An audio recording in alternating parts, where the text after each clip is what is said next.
Trinity test had been executed in New Mexico, the people from Trinity had arrived in the Marianas, and they had with them at that particular time colored photographs of the Trinity explosion. So we got the gang together, and we showed them. We didn't use the word atomic bomb. We did not use that, but we said, okay, now this is the bomb. This is what will happen when we make our flight tomorrow and release it. This is what we're going to see. So with this preliminary indoctrination, we got into the airplane and took off.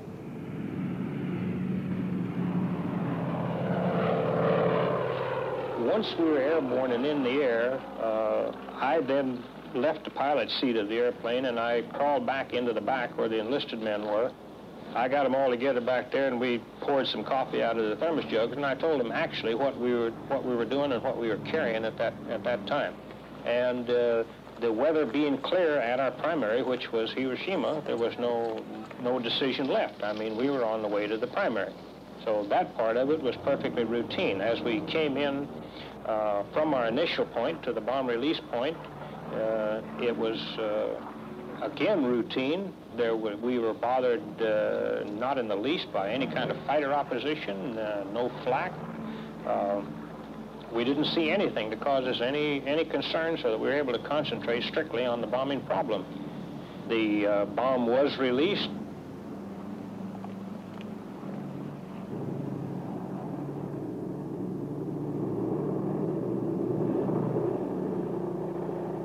We executed our turn away as we had been directed. The bomb blast hit us. It hit us in two different shock waves, the first being the stronger. This, as I say, was a perfectly unexciting and routine thing up until the point of taking a look at the damage that had been done. And then it was a little bit hard to realize. It was kind of inconceivable as to what we were looking at there. We passed comments back and forth in the airplane. We took pictures. And by the time we had done that, I became concerned that we better quit being sightseers and get out of there. And we were gone and off of the coast in a matter of about 20 minutes from the time that the bomb was released.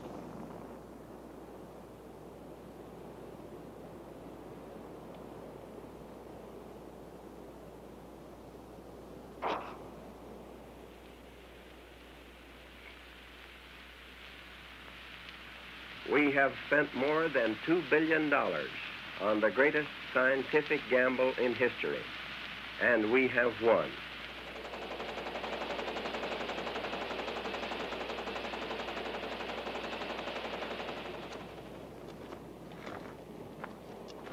The Navy Department says that it's too early yet to tell what effect the atomic bomb will have on Japanese morale, and that we may have to destroy 4 or 5 cities before they actually believe we have such a bomb.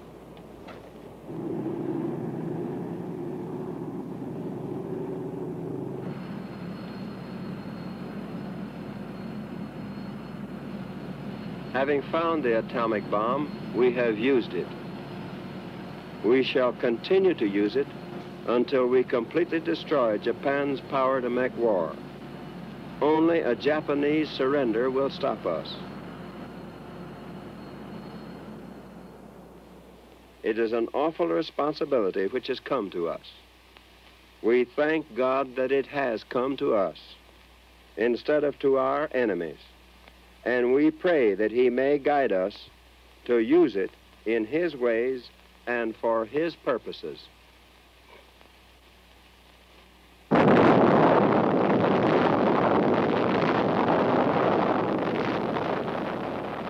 Captain Behan, what was your most outstanding experience on this historic flight? I suppose it was when the clouds opened up over the target at Nagasaki. The target was there pretty as a picture. I made the run, let the bomb go. That was my greatest thrill.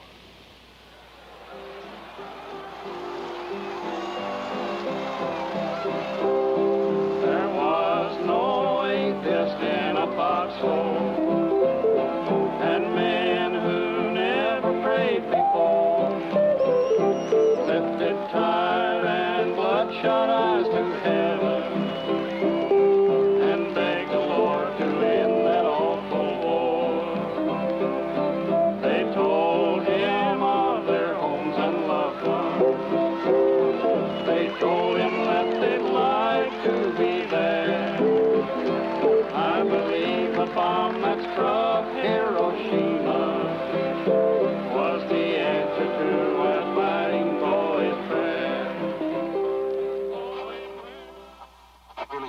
Did you see that city where the first atomic bomb was dropped? Yes, Fred. We flew over Hiroshima for about half an hour.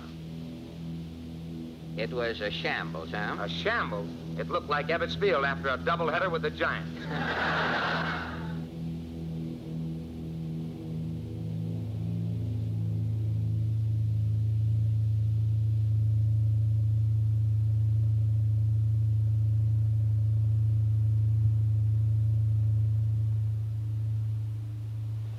The group had been told to select some targets in Japan that had not been bombed. In other words, they wanted virgin targets. And the reason behind it, even though not given to the group at that time, the reason behind it was that they wanted to be able to make bomb blast studies or bomb damage studies on virgin targets once the bombs were used.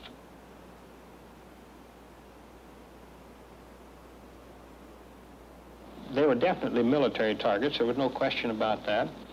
And they offered such a, well, you could almost say a classroom experiment as far as being able to determine later the bomb damage.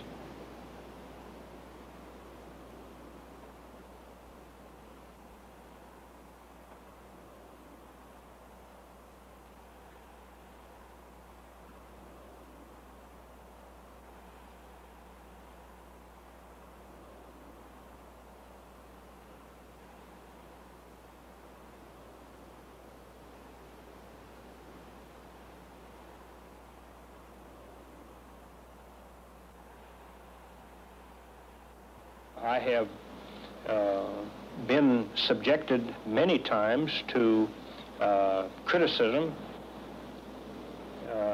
I have been accused of being insane, being a drunkard, being everything that you can imagine a derelict to be as a result of a guilty conscience for doing this. And as I say, no one's ever come to my defense in that regard. I look at it this way, that my part in this thing may well have been something that later or now that the U.S. government might be looking at somewhat with a guilt complex. And the feeling could be that the less said about it by the United States government, the better.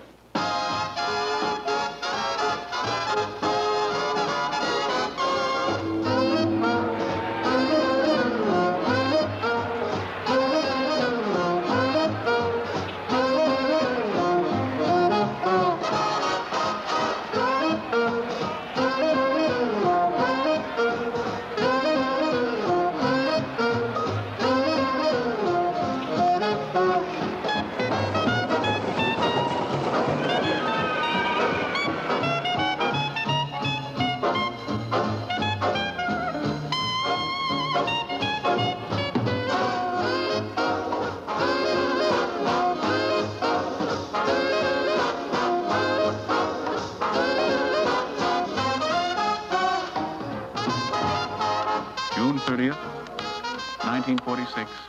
Almost time. Another 5 seconds. 2. 5:30. A spuming column of smoke 9 miles into the sky. Blinding light stronger than the sun. Bikini Atoll. Present site of Operation Crossroads and the 4th atom bomb explosion. Bikini Atoll, where 200 warships will be anchored, 140 planes, 200 goats, 200 pigs, 4,000 rats. How will this 4th bomb affect you? What do you know of this atom bomb?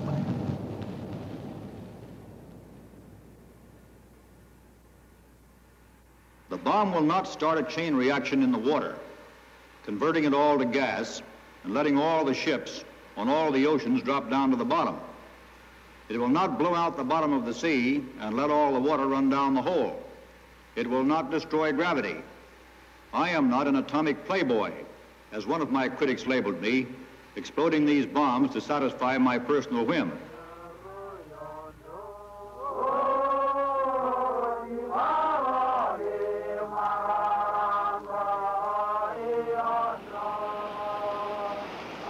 And And thus the natives expressed to the people of the United States their welcome, despite the fact that the atoll of Bikini may be utterly destroyed come July the 1st. But to the natives, in their simplicity and their pleasantness and their courtesy, they're more than willing to cooperate, although they don't understand the world of nuclear energy any more than we do, and though they have no way of understanding what the test is all about. Scene 26, take 2. Hi, Commodore. Go ahead, James. Tell them that the Commodores explained the atomic bomb to you. All right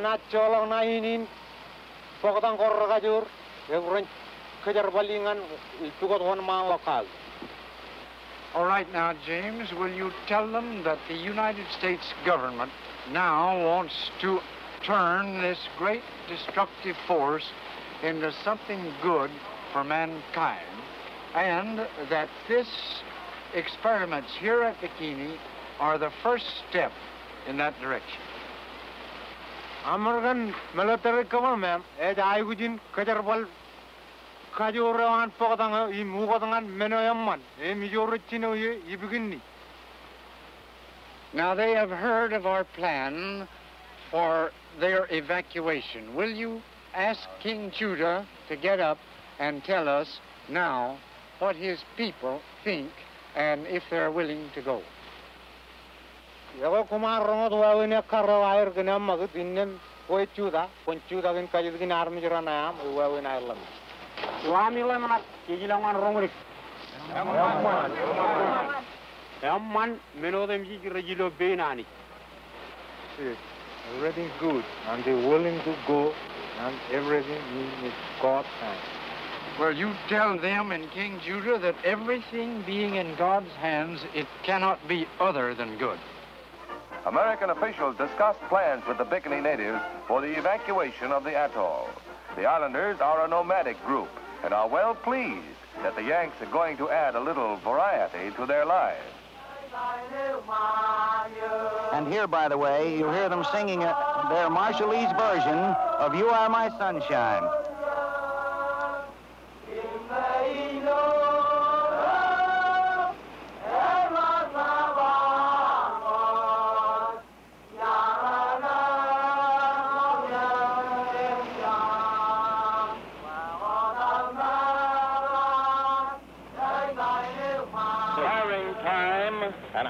Just been interrupted.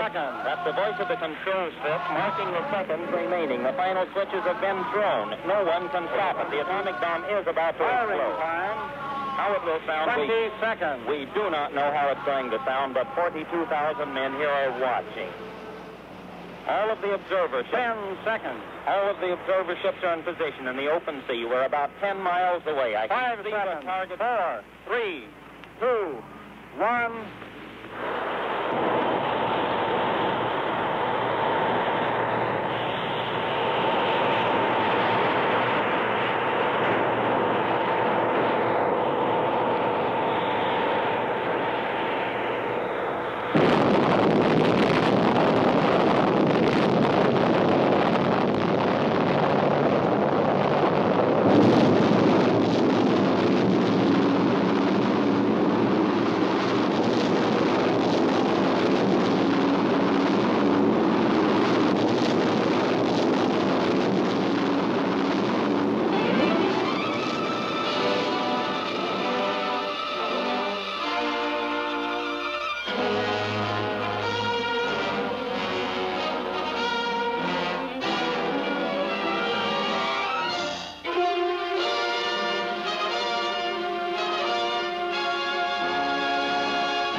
In the background was the growing struggle between two great powers to shape the post-war world. Soviet Russia was expansively stabbing westward, knifing into nations left empty by war. On orders from the Kremlin, Russia had launched one of history's most drastic political, moral, and economic wars, a Cold War. The United States was obliged to help Europe safeguard its traditional freedoms and the independence of its nations. Gone was the spirit of wartime unity that reached its peak on that historic afternoon in April '45 at the Elbe River in Germany. Here, two worlds actually met, but this coalition was to be torn asunder. Already an iron curtain had dropped around Poland, Hungary, Yugoslavia, Bulgaria. Ah, but this is Europe, you say. But let's see what can happen elsewhere in, say, the small town of Mosinee, Wisconsin. Peaceful, isn't it? But the red truncheon falls and the chief of police is hustled off to jail. Next, public utilities are seized by fifth colonists. Watch carefully what happens to an editor who operates under a free press. He goes to jail, too, and his newspaper is confiscated. Exit freedom of thought. Yes, this is life under the Soviet form of government. The little town of Mosinee made this experiment for 24 hours, a public service to all America. It can't happen here? Well, this is what it looks like if it should.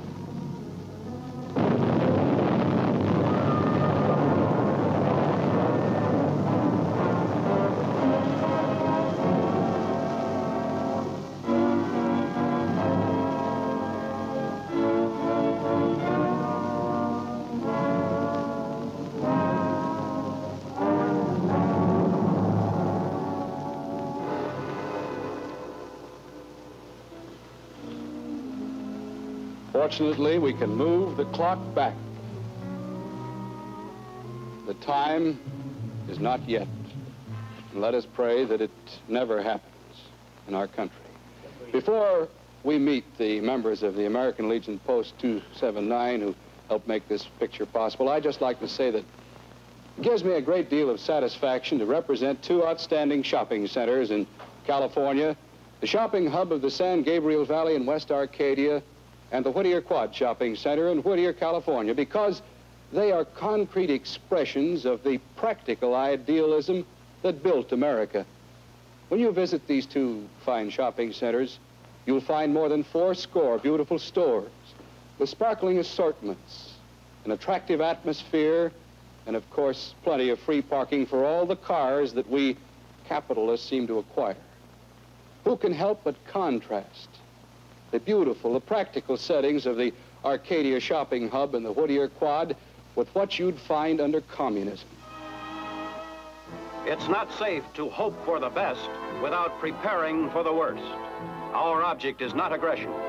We need not become militaristic, but we must keep our Army, our Navy, our Air Force at ready strength. We must back up our team for security. Well, I guess there's nothing for us to worry about. We're the ones that have the bomb.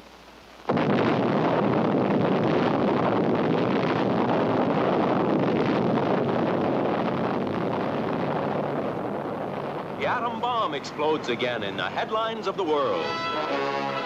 In Washington, the chairman of the Joint Congressional Committee on Atomic Energy, Senator Brian McMahon, gives his reaction to Russia's possession of the bomb. This is no time for hysteria. This is no time for panic. This is a time for a calm reflection on the political and military implications of this transcendent event.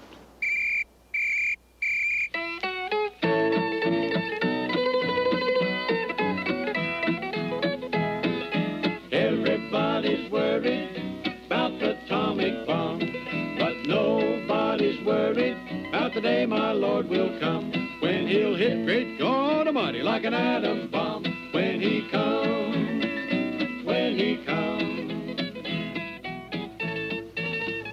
While the suit is made of this material, inside this layer is a shredded lead, a resistance against atomic rays. Okay, Richard, on your way to the air raid shelter. Everybody's worried about the atomic bomb, but nobody's worried about the day my Lord will come. One immediate effect of the announcement of Russia's atom blast is to tighten security regulations at all atom installations.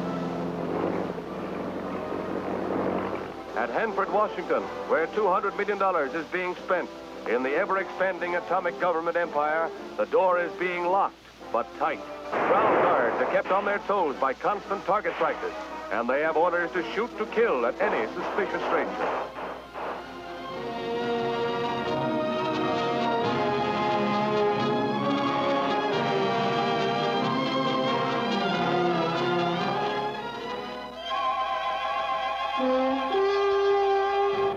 Highly trained and well-equipped North Korean army swarmed across the 38th parallel to attack unprepared South Korean defenders. Caught off guard, they were all but overwhelmed until the United Nations took its historic vote to intervene.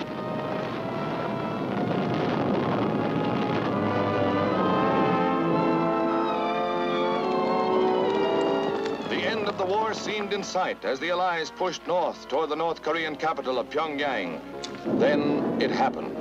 The Chinese Red armies, numbering hundreds of thousands, swarmed over the frontier against thinly held United Nations positions. Confronted by overwhelming numbers, UN armies were forced into inevitable retreat, while men wondered whether Red China would touch off World War III. Would the atom bomb be the answer to the Chinese hordes? President Truman said that it was under consideration. If the United Nations yields to the forces of aggression, no nation will be safe or secure. If aggression is successful in Korea, we can expect it to spread throughout Asia and Europe and to this hemisphere. We are fighting in Korea for our own national security and survival.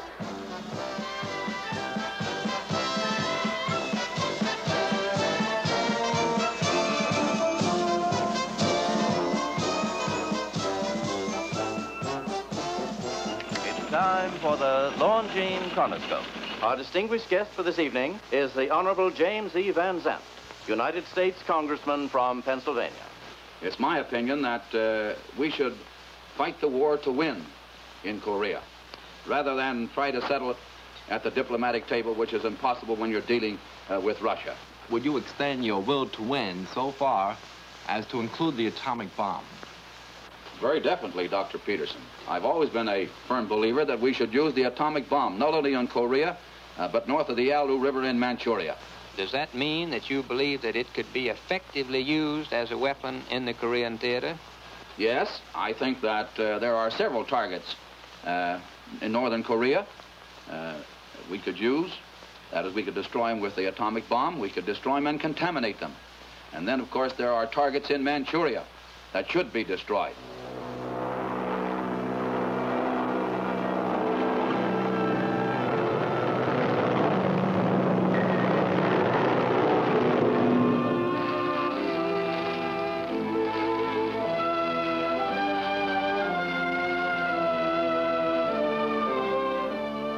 This is the destructive power we pray God we will never be called upon to hurl at any nation.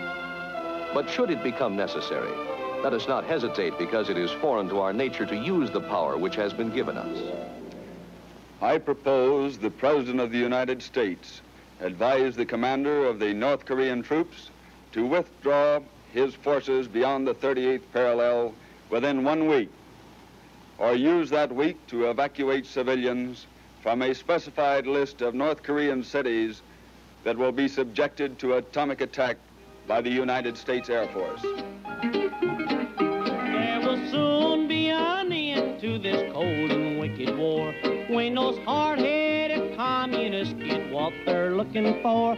Only one thing that will stop them, and their atrocious fun. If General MacArthur drops a atomic bomb, there'll be fire, dust, and metal flying all around, and the radioactivity will burn into the ground. If there's any commies left, they'll be all on the run. If General MacArthur drops a atomic bomb. I ask you, the American citizen, to let your congressman know how you feel about this proposal. Well, I really don't know what to do. But you do feel the Korean situation affects us more than anything else? Yes, I feel that that we should get our boys home. They've been over there long enough, and there doesn't seem to be any end to the situation.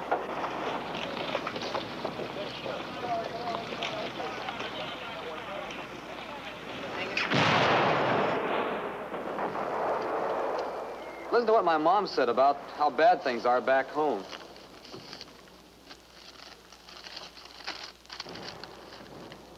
Everybody's hoarding.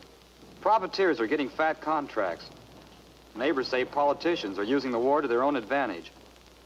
And all our chief atomic scientists are spies. And a lot more. Just take it with a grain of salt. Let me tell you how the commies plant propaganda back home. Some time ago, Mac, Johnny, and I managed to get our last leave together in a big city.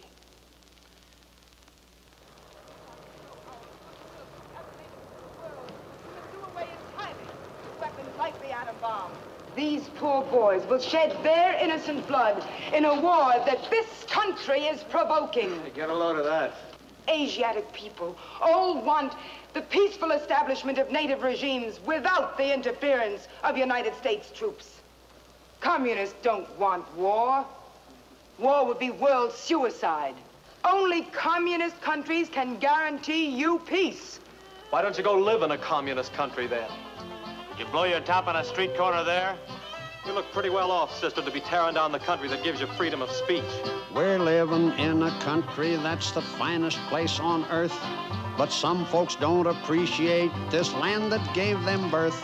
I hear that up in Washington they're having an awful fuss, 'cause communists and spies are making monkeys out of us. The question is, have you ever been a member of the Communist Party?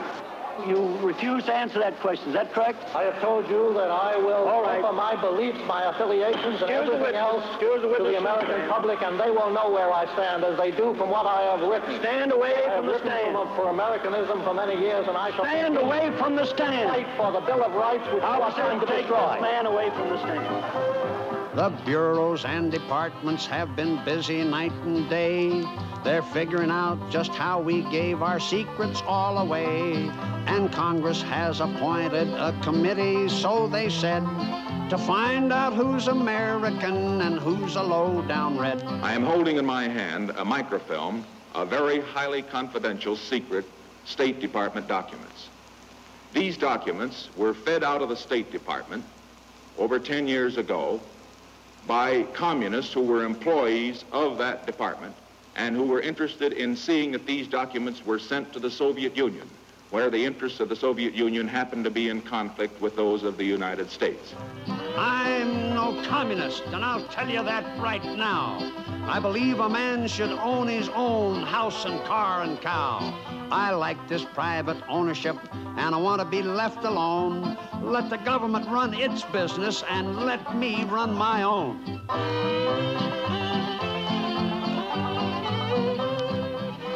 Our education is proceeding apace as to how Russia operates and how they got the atom bomb. Not by independent research, but from America, from traitors within our own ranks.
special broadcast on the scene at Sing Sing Prison, where the Rosenbergs have just been executed. Julius and Ethel Rosenberg have gone to the electric chair. First to go into the death chamber was Julius Rosenberg. He wore an impassive expression on his face. He walked in slowly. He was preceded by a rabbi who was chanting the 23rd Psalm, which everyone knows very well. He proceeded immediately over to the chair. He didn't say a word to anyone, hardly glanced at anyone. He sat down in the chair, the straps were applied, and the first jolt of electricity was sent through his body at 8:04 tonight. She died a lot harder.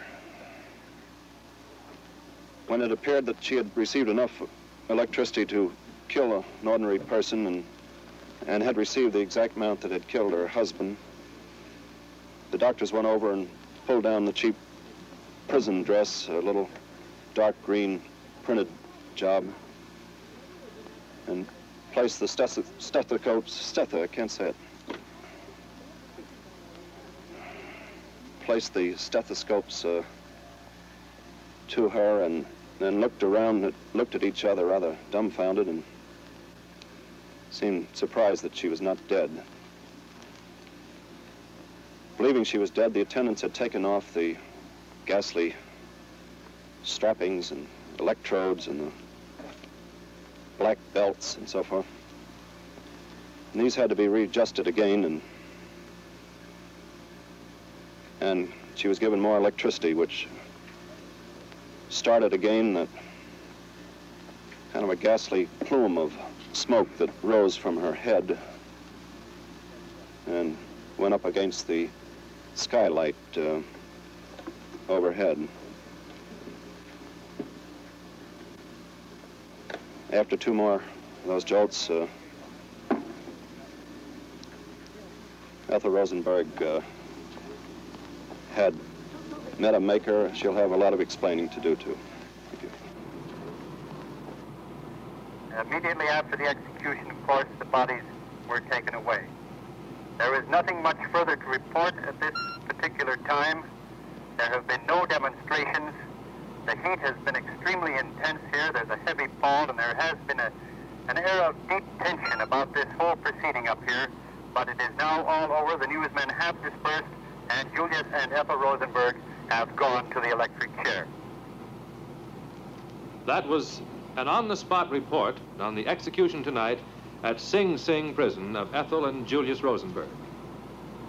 Now, the Great Day Show. As we join Red Benson and the gang at the Marine Barracks in Brooklyn Navy Yard, the program is already in progress.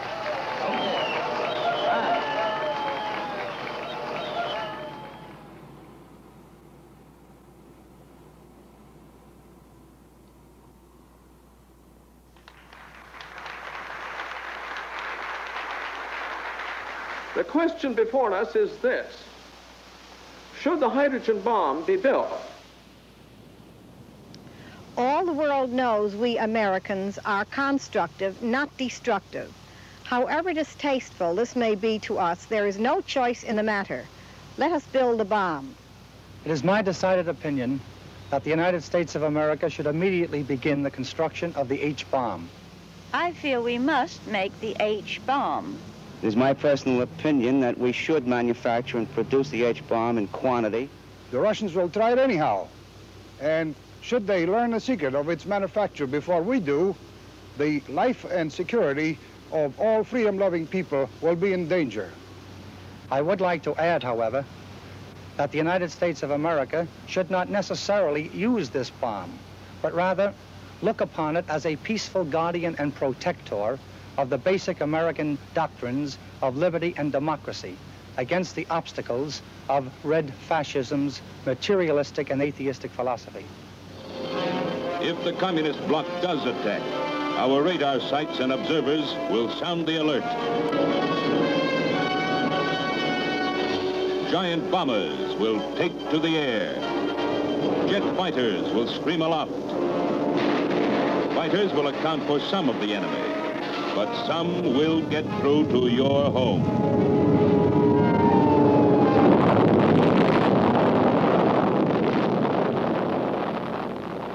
times of social crisis and tension, in times when changes come so thick and fast that the individual can no longer place himself in his group, when he knows that something is wrong but doesn't know what, when he feels himself a pawn, in times like these, most men become highly suggestible. They listen eagerly for any voice which sounds authoritative. They listen eagerly for anyone who can tell them what is wrong and what to do to right it, who can diagnose their trouble and prescribe a cure. Eisenhower, man of the hour. Eisenhower, man of the hour.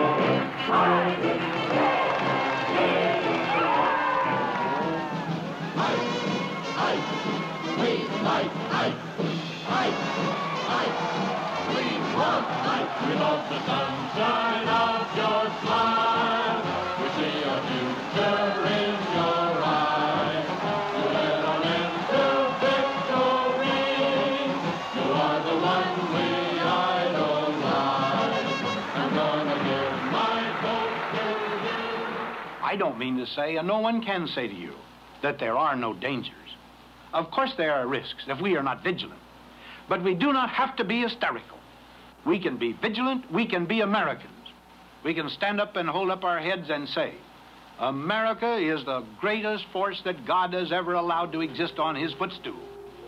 As such, it is up to us to lead this world to a peaceful and secure existence. And I assure you, we can do it. Now, if we first take a look at the strength of America, you and I know that it's the most productive nation on earth, that we are richer by any standard of comparison than is any other nation in the world.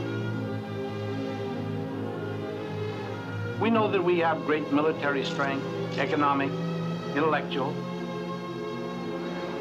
But all in all, this total strength of America is one of those things we call, and the world calls, unbelievable.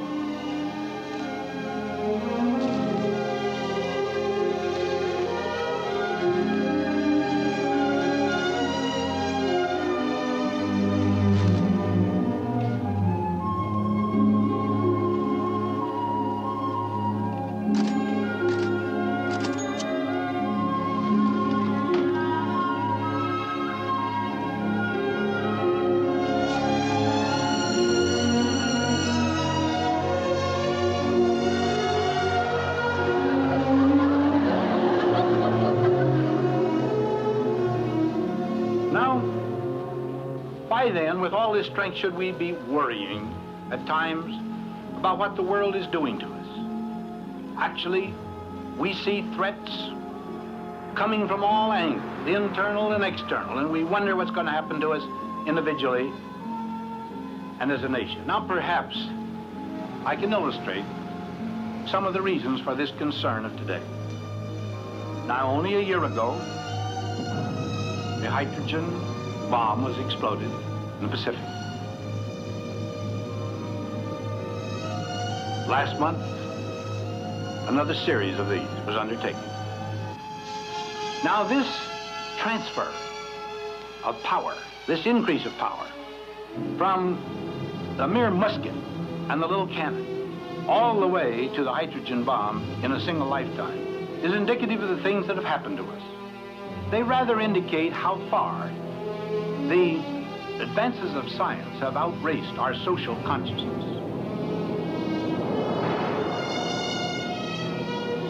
How much more we have developed scientifically than we are capable of handling emotionally and intellectually. So that is one of the reasons that we have this great concern, of which the hydrogen bomb is merely a dramatic symbol.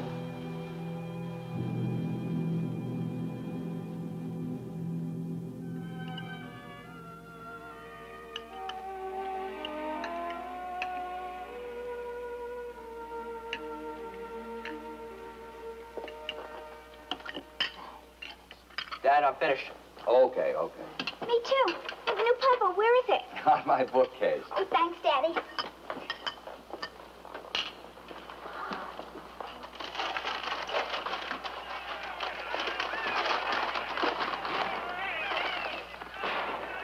Kenny, let's have some news. It's about that time. Come on, Dad. You can watch that show some other time. Okay. Thanks. Anyone of intelligence and information is hoping and praying that we won't have a third world war, because in this age of the atomic weapon, a third world war would be a catastrophe for all mankind. And then finally, and this is quite significant, about 60% of the American people revealed in a study which we made through the University of Michigan a year ago that they believed that the military could stop the atomic bombs from falling upon the United States. Well, I'm sorry to have to tell you that the military will tell you that as of today, they cannot stop a successful Russian attack. That can be corroborated rather dramatically, and we didn't plan it this way, Governor, but the floor manager has just handed me a bulletin saying that the Russians have just exploded a hydrogen bomb.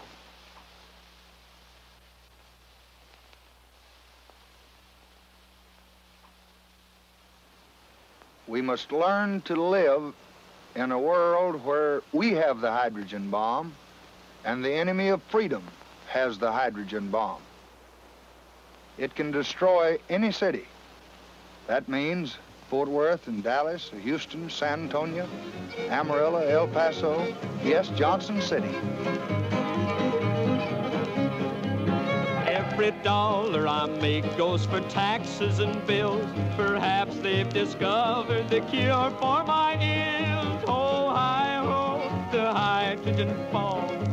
Bless it all, oh, let it fall. Oh, hi-ho, the hydrogen bomb. Oh, God, have mercy on me.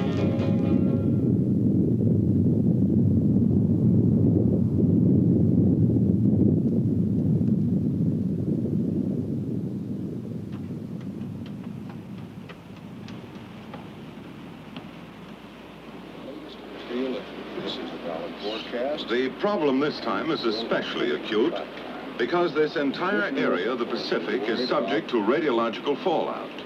And this area is inhabited by some 20,000 people.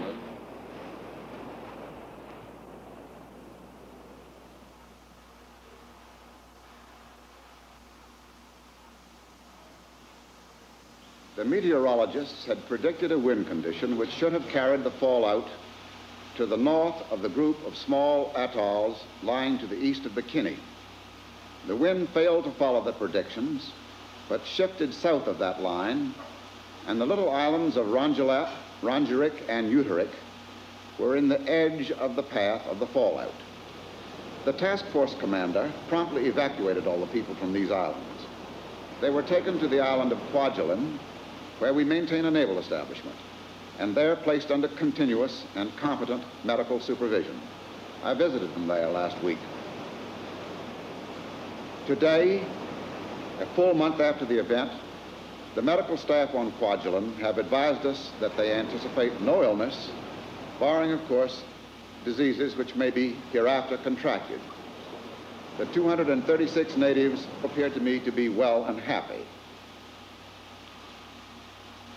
The survey aircraft carefully searched the area and reported no shipping. A Japanese fishing trawler appears to have been missed by the search, but based on a statement attributed to her skipper, to the effect that he saw the flash of the explosion and heard the concussion 6 minutes later, it must have been well within the danger area.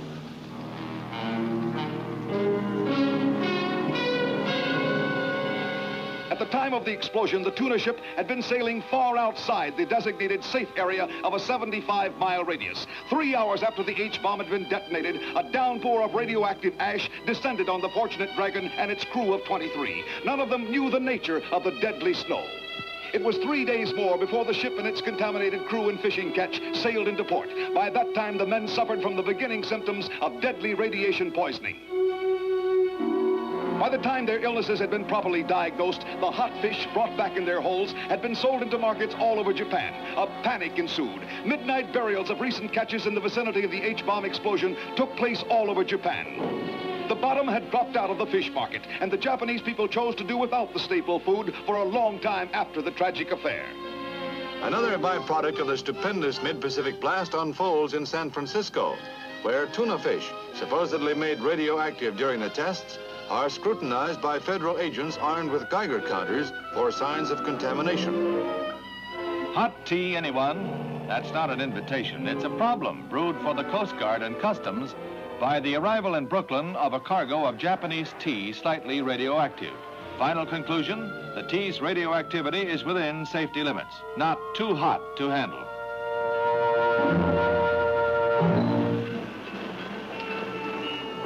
Warm.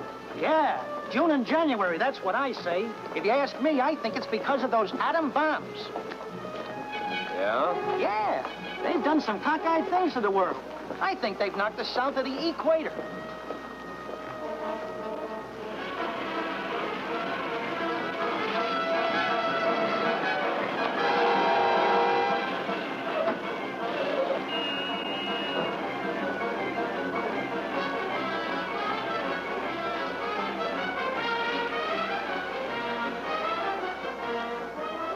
Like I keep saying, well, everybody's so uncertain about everything. They don't seem to know what's going to happen. Bourbon. Straight. Well, as I was saying, I wouldn't worry nearly as much about the atom bomb if it were to kill you right out. What scares me is that awful gas that deforms you. Yeah. That would be bad. Yeah.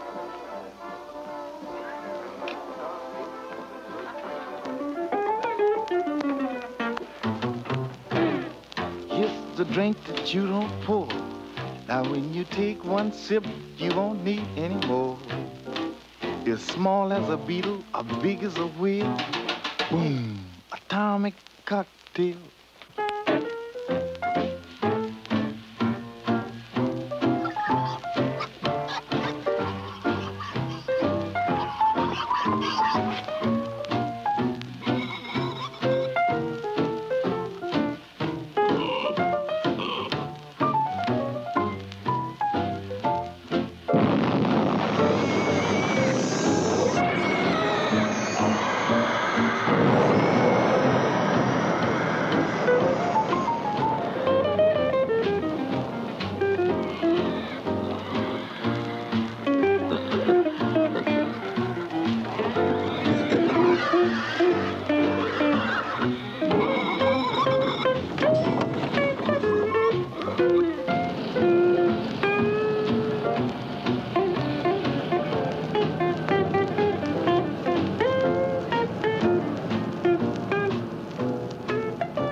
Corporal, could you give me your name and hometown address? My name is Corporal George Molan, and I'm from Elmhurst, Illinois.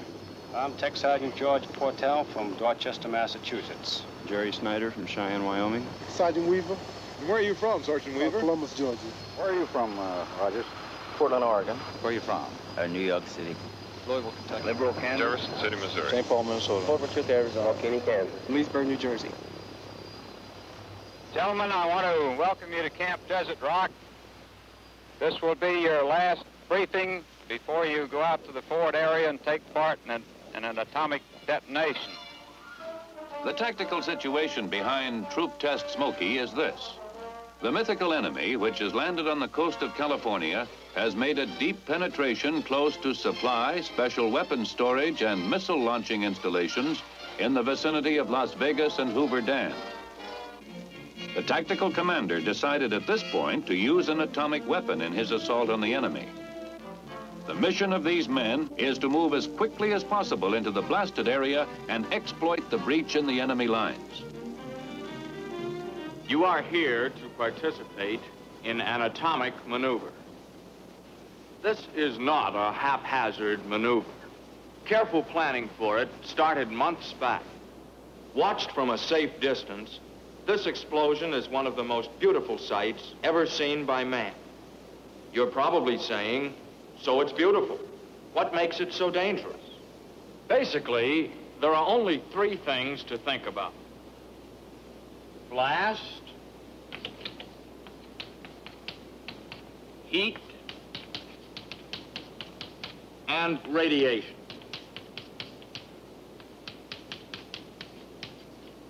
Radiation. This is the one new effect obtained by the use of an atomic weapon. Truthfully, It's the least important of the three effects, as far as the soldier on the ground is concerned. You can't see radiation, feel it, smell it, or taste it. Film badges and dosimeters issued to you enable the radiological safety monitor in your unit to read the amount of your exposure. The radiation level may be high, but if you follow orders, you'll be moved out in time to avoid sickness. Finally, if you receive enough gamma radiation to cause sterility or severe sickness, you'll be killed by blast, flying debris, or heat anyway. Well, that's the story. Don't worry about yourselves. As far as the test is concerned, you'll be okay. Well, we knew now exactly where we'd be for the big show. All we had to do was wait. Now that it's so close, it makes you feel kind of restless. You wonder if everything's going to turn out all right. It filled your mind no matter what you were doing. What seems to be the trouble, soldier? You look a little bit worried. Well, I am, Chaplain. Just a little bit. Actually, there's no need to be worried, as the Army has taken all of the necessary precautions to see that we're perfectly safe here. Sir, have you ever been out on one of these shots before? Yes, I've had the opportunity to see a number of the atomic tests. I feel that as a chaplain, it is my responsibility to be with my men. What's it like, Chaplain? First of all, one sees a very, very bright light, followed by a shock wave, and then you hear the sound of the blast, and then it seems as though there's a minor earthquake. And then you look up and you see the fireball as it ascends up into the heaven. It's a wonderful sight to behold.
Shock passes in a matter of seconds, and the heat and blast effects you can see and feel.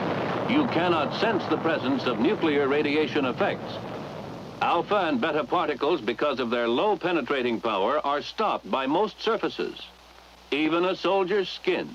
They are a hazard only when materials emitting these particles get into the body through breaks in the skin, or through the nose or mouth. Did you keep your mouth shut, or did you get a mouthful of dirt? I got a mouthful and a face full of dirt. How about all that smoke and dust and radiation? What you couldn't see. You couldn't see for quite a spell. Just a haze.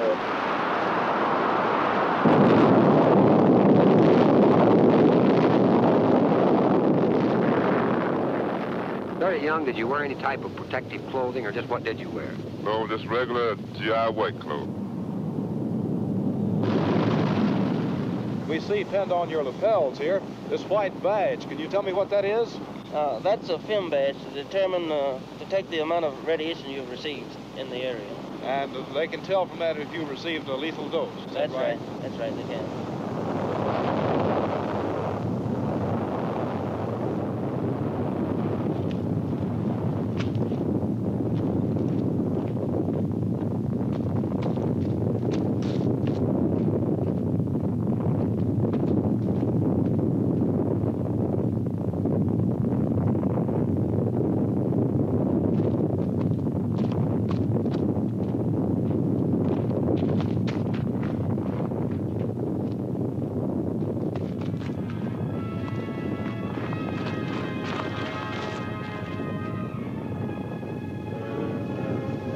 If you were driving from Los Angeles to Salt Lake City on U.S. Highway 91, you'd pass through St. George, Utah, just a short way from the Nevada test site 140 miles to the west.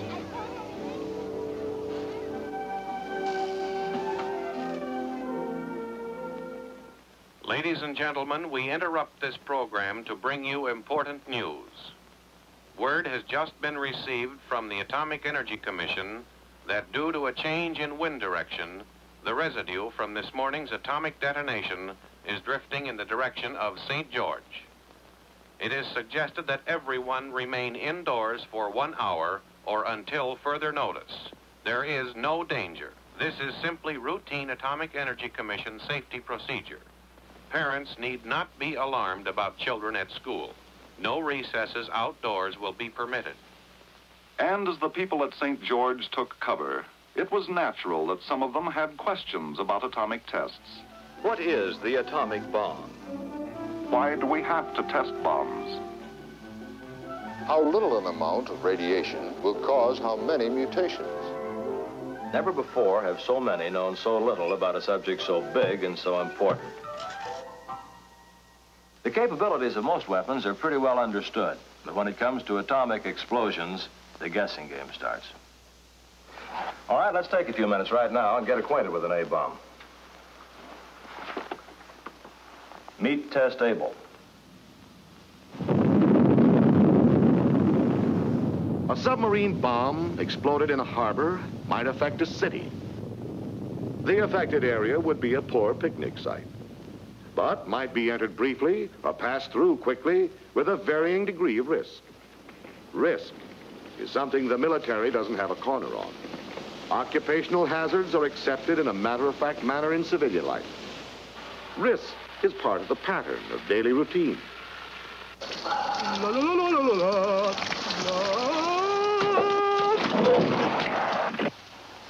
Some of the falsehoods circulated about radiation effects are trivial, but upsetting. They're beamed right at one's self-esteem. And will eventually result in a race of bald-headed people.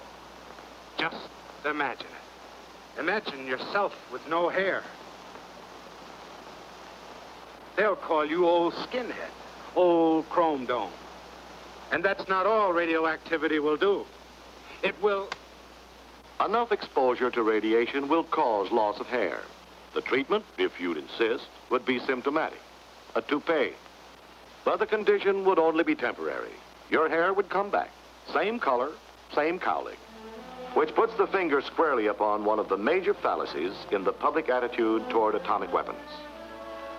It's the fallacy of devoting 85% of one's worrying capacity to an agent that constitutes only about 15% of an atomic bomb's destroying potential. And that's unsound. Doesn't fit. There are those few who loudly maintain that there is no actual threat to the free world at all, certainly none that can justify either nuclear testing or nuclear armament. The opposite viewpoint holds that the development of our nuclear power has been an absolutely necessary protection against communist hostility and nuclear threats. In this view, the fallout casualties, if any, will be seen as those of unidentified soldiers in the service of humanity. Unknown soldiers in a war which has not struck.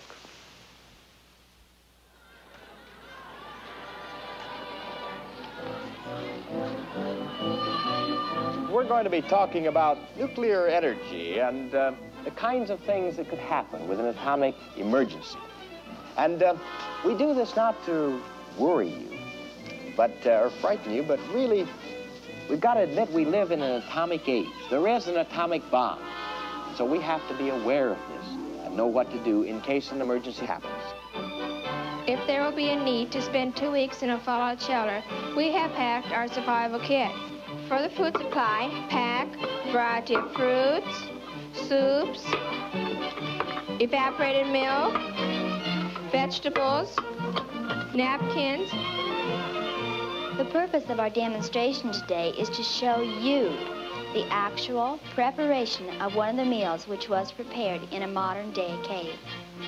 One new meal consisted of the following food: canned chicken, peas, potatoes, tomato juice,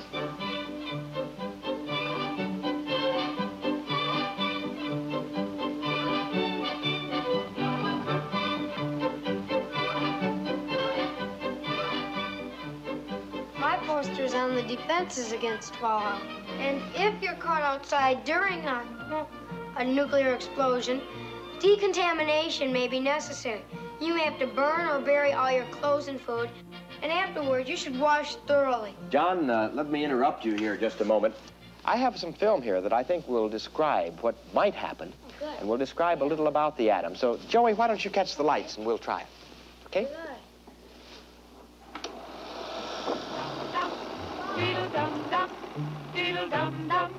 There was a turtle by the name of Bert, and Bert the turtle was very alert. When danger threatened him, he never got hurt.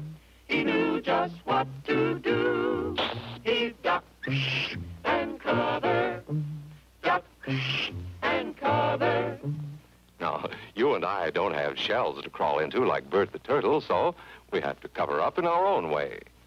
Paul and Patty know this. No matter where they go or what they do, they always try to remember what to do if the atom bomb explodes right then. It's a bomb. Duck and cover. Here's Tony going to his Cub Scout meeting. Tony knows the bomb can explode any time of the year, day or night. Duck and cover. Atta boy, Tony. That flash means act fast. Sundays, holidays, vacation time, we must be ready every day, all the time, to do the right thing if the atomic bomb explodes. Duck and cover. That's the first thing to do. Duck and cover. First, you duck.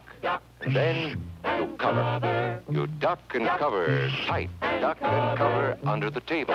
It's a bomb. Duck and cover. Duck and cover. Duck and cover. Duck and cover. Duck and cover. Duck and cover. Duck and cover yourself. Duck and cover. Duck and cover. Duck and cover.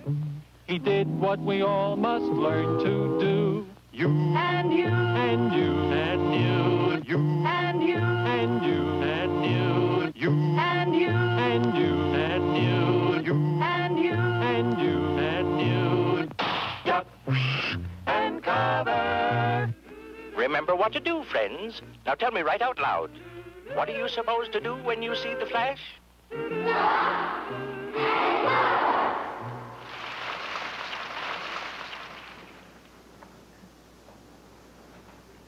Question. Yes? How far do you have to be from the blast to live through it? Well, let's take a 20 megaton surface burst. You would have a good chance of surviving if you were more than 12 miles from the point of detonation. A bomb equivalent to 20 million tons of TNT would cause an intense fire called a firestorm in an area of about 2,000 square miles around the center of the blast. And in such an area, it would be futile, desperately futile, to construct what are called fallout shelters. This man, like thousands of others around the country, is suffering from a dread disease called nuclearosis. The symptoms? Nuclear blindness. All he can see is a mushroom cloud. He is blinded from the fear of it, deaf from the sound of it. There is a short circuit in his brain. He can only think of the awfulness of the nuclear bomb. We ought to learn something from the Second World War in this respect. And the bombing there, even by Second World War bombs in Hamburg, in Tokyo, and in other cities, showed that shelters became centers for incinerating or asphyxiating the people who are in them. A fallout shelter in your basement will give adequate shielding from radioactive fallout. Ah, he's finally getting the message. Are you? A new housing development near Denver, Colorado shows the nation's first model homes with built-in fallout shelters. The room is designed with an atomic war in mind. But behind each 8-inch thick reinforced concrete wall, it may prove to be just what the harried housewife is looking for when life with the kids gets too hectic. You don't think that shelters are a deterrent to a nuclear war either? On the contrary, I believe that psychologically they will push both us and the Russians into thinking more of having a war.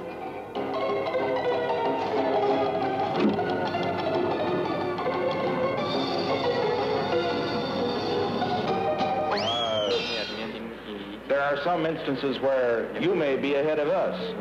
For example, in the development of the thrust of your rockets for the investigation of outer space. There may be some instances, for example, color television, where we're ahead of you. But in order for both of us to benefit, you never concede anything.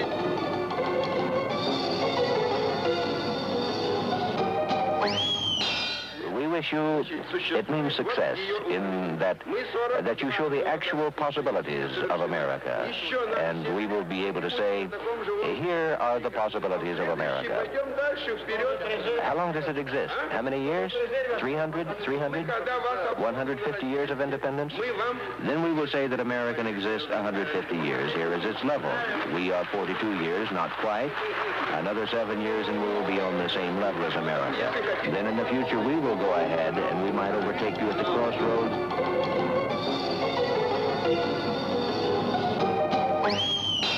This increase in communication will teach us some things, and it will teach you some things too. Because after all, you don't know everything. If I don't know everything, then I would say that you know absolutely nothing about communism. Nothing except fear of it.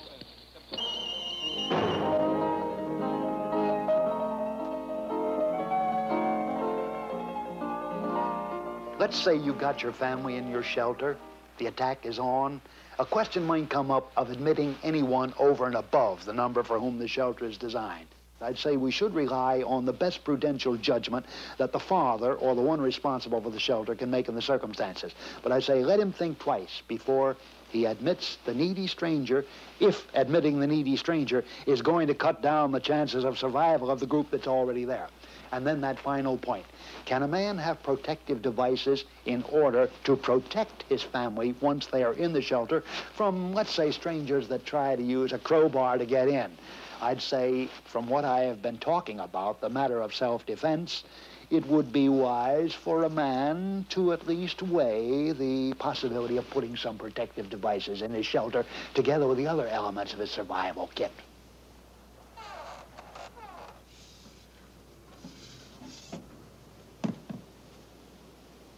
All right, you've been down there 8 to 10 days. You come out, and you find that half or three-quarters of Los Angeles has been destroyed. Well, how are you going to continue to live?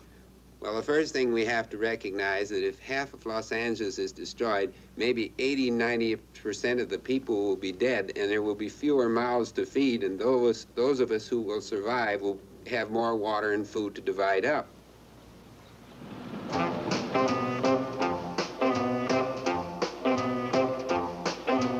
Last night I was dreamed about the H-bomb. Well, the bomber went off and I was caught. I was the only man on the ground. There was 13 women and only one man in town. 13 women and only one man in town. And as funny as it may be, the one and only man in town is me. Well, 13 women and me, the only man around.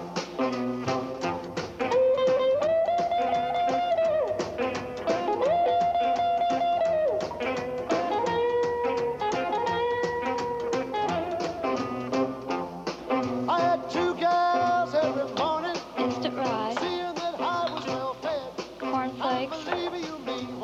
Dried foods. Cheese. Macaroni. Instant potatoes.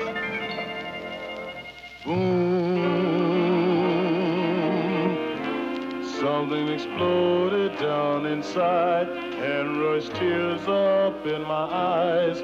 Oh yes, I have that funny feeling. I guess it's my atomic love for you. artillery and our tactical air force in the Pacific are now equipped at this moment with atomic explosives which can and will be used on military targets with precision and effectiveness. It's just...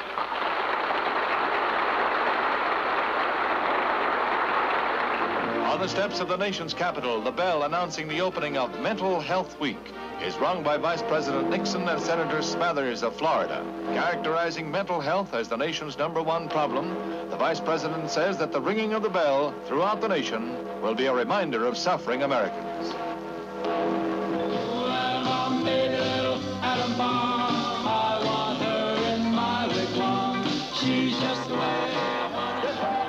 They're gonna live in my fallout shelter. It was a 50 milliton, a hydrogen, liquidating atomic bomb. By all means, provide some tranquilizers to ease the strain and monotony of life in a shelter. A bottle of 100 should be adequate for a family of 4. Tranquilizers are not a narcotic and are not habit-forming. And by the way, do you know exactly what your family would do if an attack came? Say at 10 o'clock tomorrow morning. It's a good question, isn't it?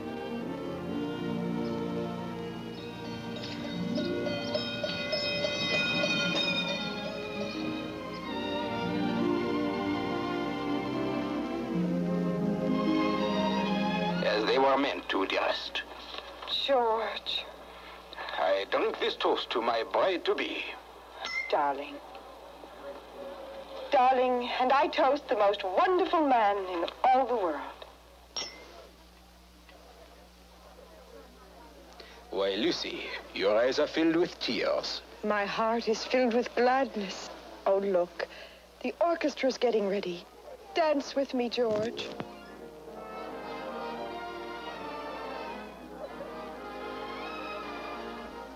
George, I wonder if we've thought this through. I'm afraid for you, George. Oh, nonsense, my silly imp. Yes, George, afraid. My fiancé, Luther Marshall... We interrupt our normal program in the interest of security and civil defense measures as requested by the United States government. Attention, attention. This is an official civil defense warning. This is not a test. The United States is under nuclear attack. Take cover immediately in your area fallout shelter. Repeat, the United States is under nuclear attack.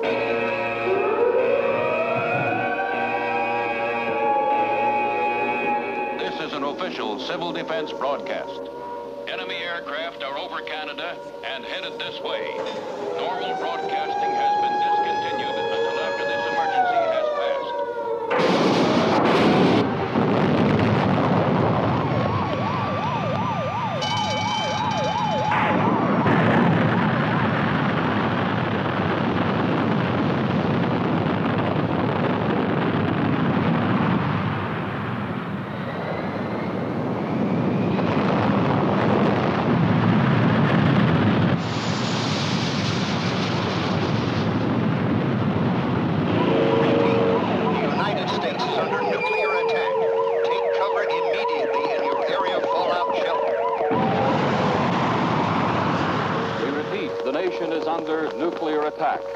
This is an extreme emergency. You are urged to remain calm. Proceed to your designated shelter without delay. This is an official civil defense warning. This is not a test. The United States is under nuclear attack. Take cover immediately in your area fallout shelter.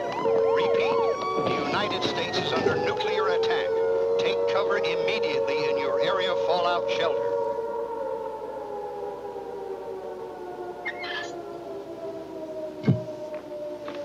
Now, children, I want you to sit down here against the wall. That's it. Now, crouch tight up against it. Now, listen, kids. If they're dropping an atomic bomb, it may go off any second now. Whatever happens, I'll give the signal when it's all right for us to get up.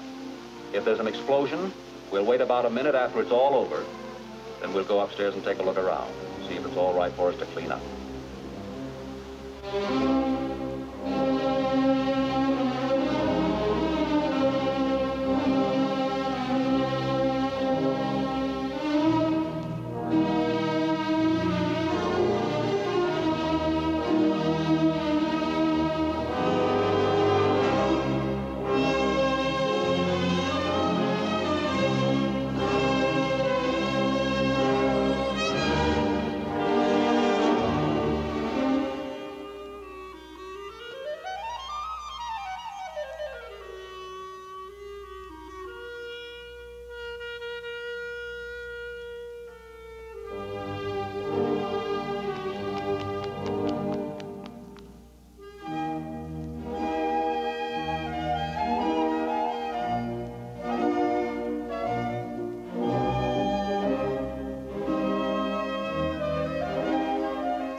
Children, you better clear up the broken glass and all this debris.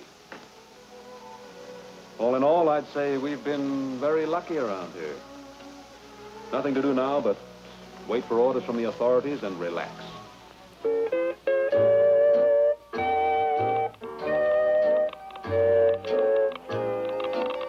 The sun goes down and leaves me sad and blue. The Iron Curtain falls on this cold war with you. Though you won't speak and I won't speak, that's true. Two stubborn people with a cold war to go through. Oh, why should love ever come to couples like you and me, whose cold, cold wars are never done, and whose hearts just can't be free? Oh, let's do right, or let's just say we're through. I just can't stand another cold, cold war with you.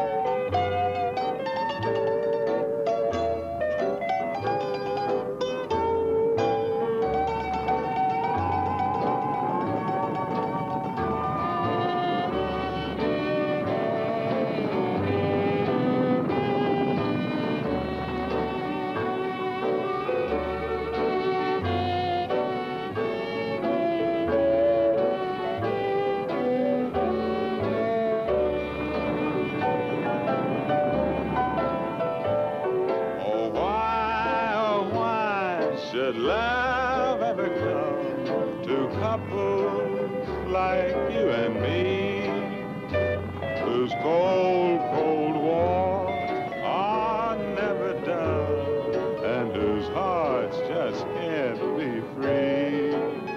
Now let's do right, or let's just say